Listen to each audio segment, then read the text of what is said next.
Right, I'm not quite sure how this is going to affect my count of subscribers. There'll probably be quite a few will jump ship when they see this. It seems to be a funny sort of thing where certain things I do seems to manage to shed me subscribers, but that's not what it's all about. It's about what goes on in a workshop and here.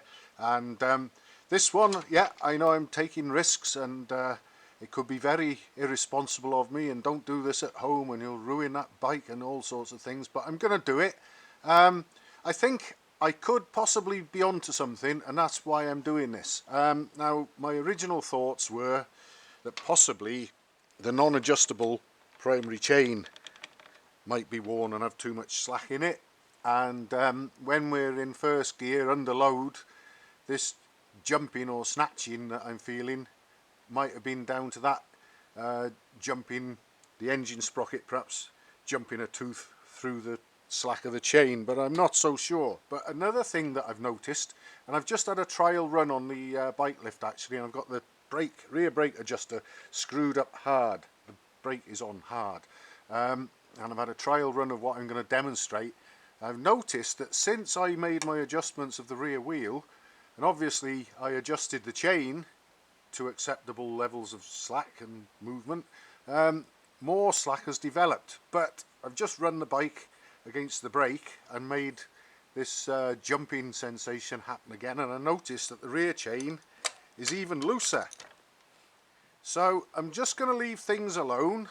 Obviously my next step is going to be adjust the tension in the rear chain, but for now I'm just going to start the bike up, put it into first gear and rev it up and let the clutch out against the brakes, and hopefully catch on camera what is going on, because I'm not quite certain myself. But looking at this rear chain now, I think perhaps the gearbox sprocket, even though it's virtually new, it's quite a small sprocket, and maybe, just maybe, it's been jumping a tooth through the chain.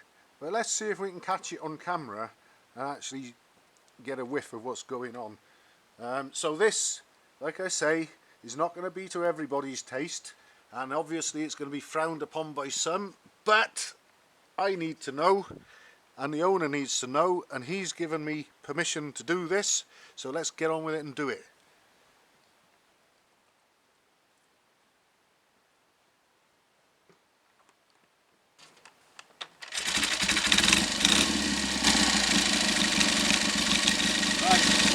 Put it into first gear and we'll start loading the engine up against the brakes.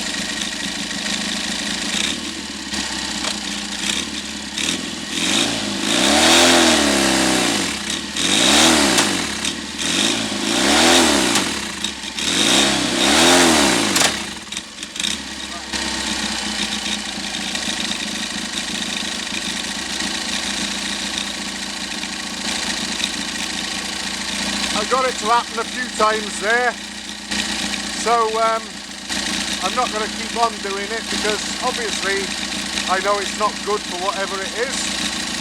My next move is going to be to adjust this chain and see if that gets rid of the problem. But before that, I'm going to upload this video onto my computer, watch it myself on the big screen and see if I can see any clues.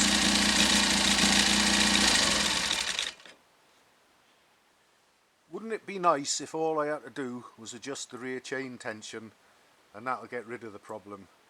If only life were so simple. Well, we'll find out soon, I hope.